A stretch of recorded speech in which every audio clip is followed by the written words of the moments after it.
აბა, მოდით ცოტა ხანი შევწყვიტოთ და განვიხილოთ ჰაბიბის საკითხი. მე ფიქრობ, რომ ჰაბიბი არ იმ ტემპშია, რომ რაღაც კონკრეტულ მებრძოლზე გაბრაზდეს. მაგალითად, FEC-ში 70 კილოგრამ წონაში, სადაც მან სრული დომინაცია მოიპოვა, ის მხოლოდ ისლამ მახაჩევს არ გაბრაზდება, იმიტომ რომ მას აქვს მიზეზი, რომ მახაჩევი გაიზარდა მის კლუბში, მისი მამამ გაზარდა, მას გააკეთეს ძლიერი მებრძოლი. აი ეს ფაქტი. ახლა რაც შეეხება ტოპურიას. გახსოვთ რა ამბები დადიოდა? ამბობდნენ რომ დავალაგებდით, როცა ოლივეირასთან შეჯიბრებას გაუმკლავდება. მოკლედ, რაღაც ჩრდილი, თითქოს ის მზად უნდა იყოს შედარებით მარტივ ბრძოლაში, შემდეგ კი მახაჩევთან მიეცეს შანსი. აი ამგვარი პონიზება ტოპურიაზე. მაგრამ შემდეგ ტოპურია ველზე გამოდის და აჩვენებს იმას, რის გამოც ჰაბიბის გონობა უბრალოდ აფეთქდა. ჰაბიბი მიხვდა, რომ ტოპურია სრულიად სხვა დონის მებრძოლია. ამ ამბავში მთავარი არ არის ნოკაუტი. ნოკაუტის სურპრიზი არ იყო. მთავარი, რაც ჰაბიბს აღლუებდა, იყო იმის დანახვა, შეუძლია თუ არა ტოპურიას ბრძოლა.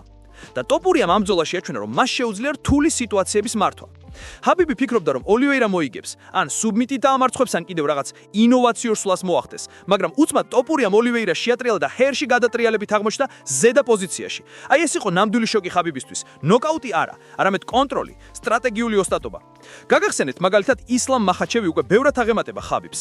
ის მოიგებს ბრძოლებს, კეტებს და პეხებს ერთნაირად იყენებს. ჰაბიბის სტრატეგია ყოველთვის იყო მარტივი. შევიდე ოქტაგონში, დავაწონო მოწინააღმდეგე, შევიკავო კონტროლი. ეს არ არის სანახაობა, ეს უინტერესოა, მაგრამ ტოპურია არ ითვლება რისკზე შეზღუდულად. ის მიდის სანახაობისკენ. მის ბრძოლების მხედველობითი ეფექტი აქვს. ის მზადაა გაიღოს თავისი სხეული და დაუპილისპირდეს ნებისმიერ გამოწვევას. ახლა წარმოიდგინეთ ტოპურიას ბრძოლა ჰერბერტის წინააღმდეგ. ჰერბერტი ხელით ჰყრავს ჰაბიბის თავში, ძლიერი, ნამდვილად ძლიერი დარტყმა. ჩვეულებრივ სიტუაციაში ჰაბიბი აიღებდა ფეხებს, შეეცდებოდა კონტროლს, დაასრულებდა რაუნდს, მშვიდად მისი გუნდი მას მოუძოდებდა, რომ აუცილებელი იყო ბრძოლაში ფეხებით შესვლა. მეტ დარტყმების დამიდან აცილება და გამარჯვების შენარჩუნება. ეს მისი სტანდარტული მიდგომაა. ფრთხილად, ყოველ ნაბიჯზე კონტროლი. მაგრამ ტოპურია სხვა კალიბერია, მიუხედავად იმისა, რომ მან მიიღო ძლიერი დარტყმა, ის არ ჩამოიშალა. ის სწრაფად გადაინაცვლა, ფეხებზე გაინაწილა კონტროლი, მაგრამ ეს მხოლოდ დასაწყისია. გარდა იმისა, რომ მიიღო დარტყმა, მას ორჯერ სახეში მოხვდა მუხლი, ორჯერ მიწაზე დადგა და მეორე რაუნდში ტოპური არ გადადიან რაიმე მარტივ სტრატეგიას, რომ ბროდ კონტროლში აიყვანონ ჰერბერტი და დამთავრებული არა. ის სვამს სტოიკას, აჩვენებს ყველას და თავის თავს პირველ რიგში, რომ შეუძლია ფეხები და ხელებით ნებისმიერი მებრძოლის დამარცხება. ის არ შეშინდება, არც წაგების, არც დარტყმის. ის მიდის სანახაობისკენ, მიდის ქმედებაზე, რომელიც მაყურებელს შტაბეშტილებას ტოვებს. ჰერბერტი აღმოჩნდება კუთხეში, ტოპურია განაგრძობს ოსტატურად შეტევას, საბოლოოდ კი ნოკაუტით ამარცხებს მას. და ნოკაუტი საოცრად ლამაზია, სანახაობი, ეს ნამდვილად ძლიერი დარტყმა, რომელიც მაყურებელს დაამახსოვრდება. ახლა წარმოიდგინეთ ჰაბიბის მემკვიდრეობა, მისი ბრძოლები უფრო მეტად ეფუძნება მიწაზე კონტროლს, რამდენიმე ზემოქმედებულ ჩაკეტვას და შემდეგ არაფერი. ჰაბიბი განაგრძობს რაუნდების უმრავლესობაში უბრალოდ მოწინააღმდეგის დაწოვას. რა სანახაობას გაგვიწევს? არანაირ სპექტაკლს, უკავოდ კონტროლი და რამდენიმე დაჩაგრება. აქ სადაც ტოპურია წარმოგვიდგენს სრულიად ახალ სტილს, მოძრაობა, რისკი, სანახაობა, სტრატეგიული მრავალფეროვნება. ტოპურიას სტილი აშკარად განსხვავდება ჰაბიბისგან. ჰაბიბი ყოველთვის ითვლიდა უსაფრთხოებას, ცდილობდა კონტროლს, არ ინახლებდა ძალებს, არ იღებდა რისკებს. ტოპურია კი მიდის პირდაპირ სანახაობისკენ, მზადაა ნებისმიერი სვლით აჩვენოს, რომ შეუძლია დაჩაგროს მოწინააღმდეგე როგორც ფეხებით, ისე ხელებით. მისი ბრძოლები ყოველთვის აღფრთოვანებას იწვევს. ეს არ არის მხოლოდ გამარჯვება, ეს არის გართობა, მაყურებლისთვის სიურპრიზი და ემოცია. გაგახსენებთ ტოპურიას ბრძოლას ჰერბერტთან. მიუხედავად იმისა, რომ მიიღო ძლიერი დარტყმა, მას არ შეუშინდა. მან ფეხზე მდგომა შეაჩერა შეტევა, შემდეგ კი თავისი კონტროლი გამოიყენა. მეორე რაუნდში ის არ მიყვა ჰაბიბის სტანდარტულ გეგმას, რომ მოწინააღმდეგე მოექცია ფეხებზე და დაეჭირა კონტროლი, რათა მშვიდად დაემთავრებინა ბრძოლა. ტოპურია აირჩევა სახიფათო სანახაობრივი სტილი. მიდის წინააღმდეგობით, აჩვენებს ძალას, დახვეწილობას, რკალის მართვის უნარს. ეს ის მომენტია, როდესაც ჰაბიბი მიხვდა განსხვავებას. ნოკაუტი, არა, ნოკაუტი მხოლოდ კრემია ტორტზე. მთავარი იყო ის, რომ ტოპურიამ აჩვენა უნარი, ბრძოლა რთულ სიტუაციებში წაიყვანოს საკუთარი წესებით. ჰაბიბი ფიქრობდა, რომ ოლივეირა გააკეთებდა ყველაფერს, სუბმიტით ან სხვა სტრატეგიით. მაგრამ ტოპურია აჩვენა, რომ შეუძლია არა მხოლოდ დაცვის, არამედ შეტევითი ოსტატობის დემონსტრირება. ის არ ჩერდება უსაფრთხოებაზე. ის არ უშინდება დარტყმას, წაგებას ან კონტროლს. ტოპურია მიდის სანახაობისკენ, შეაქვს ახალი დინამიკა და ახერხებს ბრძოლას არა მხოლოდ მიწაზე, არამედ დგომაშიც. მისი მოქმედებები სავსეა ემოციით.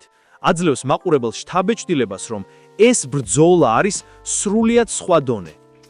ახლა გადავიდეთ იმაზე, რაც მომავალი ბრძოლების თვალსაზრისით მნიშვნელოვანია. ტოპურია ჯერ კიდევ კარიერას არ ასრულებს. მისი საუკეთესო დრო კიდევ წინ აქვს. ის უკვე ლეგენდაა, უკვე აჭარბებს ჰაბიბის შესაძლებლობებს, მაგრამ სერიოზული გამოცდა ჯერ კიდევ წინ არის.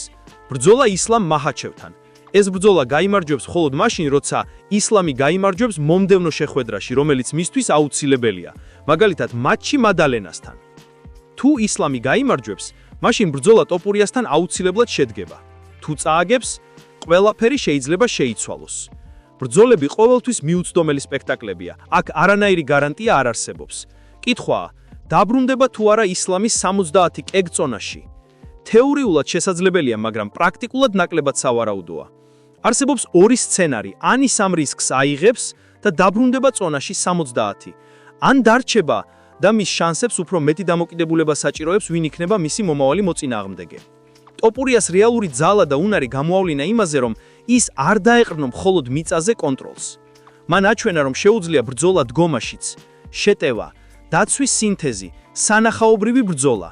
მას არ აინტერესებს უსაფრთხოება ან შვიდად გამარჯვება, მას აინტერესებს ძლიერება, ემოცია და მაყურებლის აღფრთოვანება. ეს არის მისი სტილი, რომელიც ჰაბიბს არასოდეს არ გამოიყენება და სწორედ ეს განსხვავება გამოაჩენს მომავალში ნამდვილ ლეგენდას. ეს სწორედ ის მომენტია, როდესაც ჰაბიბის მემკვიდრეობა გამოიკვეთა. მან რამდენიმე სუბმიტი მოიგო, რამდენიმე მოწინააღმდეგე დაჩაგროს, მაგრამ მისი ბრძოლები ნაკლებად სანახაობრივი იყო. ტოპურია კი უბრალოდ აჩვენებს, რომ შეუძლია ყველა ასპექტში გამოავლინოს ოსტატობა, ფეხებით, ხელებით, სტრატეგიით, კონტროლით. სწორედ ამიტომ თუ ვინმე ირწმუნებს, რომ ჰაბიბი უდიდესია, ჯერ უნდა დაველოდოთ, სანამ ტოპურია თავის სრულყოფილ პოტენციალს აჩვენებს. ახლა გადავიდეთ იმაზე, რა იქნება შემდეგ. როგორც უკვე აღვნიშნეთ, ტოპურია ჯერ კარიერას არ ასრულებს და აქვს მთელი მომავალი გზა. ის უკვე აჭარბებს ჰაბიბის შესაძლებლობებს და ბევრ ექსპერტს აძლევს მიზეზს, იფიქროს, რომ ის შეიძლება იყოს მომავალი მძლავრი ლეგენდა UFC-ში. მაგრამ მთავარი კითხვაა, შეძლებს თუ არა ის აჯობოს ისლამ მაჰაჩევს? ეს ბრძოლა ჯერ კიდევ არ არის გადაწყვეტილი, რადგან ისლამს წინ აქვს ბრძოლა მადალენასთან. ეს მატჩი აუცილებელია, რადგან მხოლოდ გამარჯვების შემთხვევაში ისლამს ექნება უფლება დაპირისპირდეს ტოპურიასთან. თუ ისლამი გაიმარჯვებს მადალენასთან, ბრძოლა ტოპურიასთან აუცილებლად შედგება. და აქ უკვე ყველაფერი ნათელია. ტოპურია დადგება ოქტაგონში, ნდობით და თვითრწმენით სავსე, მზად ნებისმიერი გამოწვევის აღებისთვის. მისი ბრძოლების სტილი აშკარად განსხვავდება ჰაბიბისგან, ტოპურია მიდის სანახაობისკენ, რისკის აღებისთვის, არეშინია დარტყმის, წაღების ან კონტროლის დაკარგვის. ის ეძებს დაუვიწყარ ბრძოლას, რომელიც მაყურებელს შთაბეჭდილებას ტოვებს. ჰაბიბი ყოველთვის იყო უფრო კონსერვატიული მებრძოლი. მისი სტრატეგია მარტივი იყო: შეხვიდე ოქტაგონში, ჩაწოლა, კონტროლი, დაზიანების თავიდან აცილება და გამარჯვება. მისი ბრძოლები ნაკლებად სანახაობრივი იყო, მაგრამ სტაბილური, უსაფრთხო და ეფექტური. ტოპურიას შემთხვევაში კი ყველაფერი სხვაგვარადა. ის იღებს რისკს, მიდის აქტიურად შეტევაზე, აჩვენებს უნარებს დგომაში და მიწაზე, აერთიანებს ტექნიკას, სტრატეგიას და ემოციას ერთ მთლიან სანახაობად. ეს განსხვავება აშკარად ჩანს ყველა ბრძოლაში, განსაკუთრებით ჰერბერტის წინააღმდეგ. ტოპურია არ დაეყნო მხოლოდ მიწაზე კონტროლს, ის აჩვენა, რომ შეუძლია დგომაშიც დაამარცხოს მოწინააღმდეგე. ჩაწვდეს თავში, იკავოს ადგილი ოქტაგონში, აიძულოს მოწინააღმდეგე შეცვალოს პოზიცია და საბოლოოდ ნოკაუტით დაამარცხოს. ნოკაუტი არ იყო შემთხვევითი. ეს იყო სტრატეგიული გადაწყვეტილება, რომელიც აჩვენებს ტოპურიას ოსტატობას, მამაცობას და სრულგანზომილებიანი მებრძოლის ხედვას. რაც შეეხება ჰაბიბის მემკვიდრეობას, აქ ყველაფერი ბევრად უფრო ნეიტრალურია. ის მხოლოდ მიწაზე კონტროლს აყენებდა, რამდენიმე მოწინააღმდეგე დაჩაგრა, მოიგო რამდენიმე საბმიტი და დამთავრდა. მაგრამ სანახაობრივი, მრავალმხრივი ბრძოლა ნაკლებად. აქ ჩანს განსხვავება. ტოპურია აჩვენებს, რომ შეუძლია აღემატოს ჰაბიბის მიღწევებს ყველანაირ დონეზე, ფეხებით, შელებით, სტრატეგიით და სანახაობით. მნიშვნელოვანია აღვნიშნოთ, რომ ტოპურიას მომავალში შეუძლია აჯობოს არა მხოლოდ ჰაბიბს, არამედ სხვებსაც, ვინც 70 კილოგრამ წონაშია. თუ ისლამი მზად იქნება გამოწვევისთვის, ეს იქნება ბრძოლა, რომელიც განსაზღვრავს საუკეთესო მებრძოლს ამ კატეგორიაში. თუმცა ყველაფერი დამოკიდებულია მომავალ მატჩებზე, გამარჯვებებზე და ტოპურიას სურვილზე, არ შეაჩეროს ბრძოლა სანახაობის და ოსტატობისთვის. ამდენად, საბოლოო დასკვნა შემდეგია. ტოპურია ჯერ კარიერას არ ასრულებს, მის წინ მთელი მომავალი გზა აქვს. მას აქვს უნარი, გახდეს UFC-ს ერთ-ერთი უდიდესი ლეგენდა. ის აჩვენებს, რომ შეუძლია არა მხოლოდ ტექნიკურ დონის მებრძოლის როლის ასრულება, არამედ სანახაობრივ, ენერგიულ და რისკიან ბრძოლების მთავარი გმირი იყოს. ჰაბიბის მემკვიდრეობა სტაბილური და ტექნიკური იყო, მაგრამ ტოპურიას შემთხვევაში ჩვენ ვხედავთ ემოციურ, სანახაობ, დინამიურ მებრძოლს, რომელიც აჯარბებს წინამორბედის მიღწევებს. ამ ყველაფრის გათვალისწინებით, თუ ვინღეს ასხონია, რომ ჰაბიბი უდიდესია, ჯერ უნდა დაელოდოს ტოპურიას სრულ პოტენციალს. მისი კარიერა ჯერ კიდევ მიმდინარეობს, ის აჩვენებს, რომ შეუძლია ყველანაირ დარტყმაში, ნებისმიერ სიტუაციაში და ნებისმიერ მოწინააღმდეგესთან ბრძონა. ტოპურია უკვე თავისი დროის ერთ-ერთი ყველაზე აღიარებული მებრძოლია და მომავალი აშკარად მის მხარესა.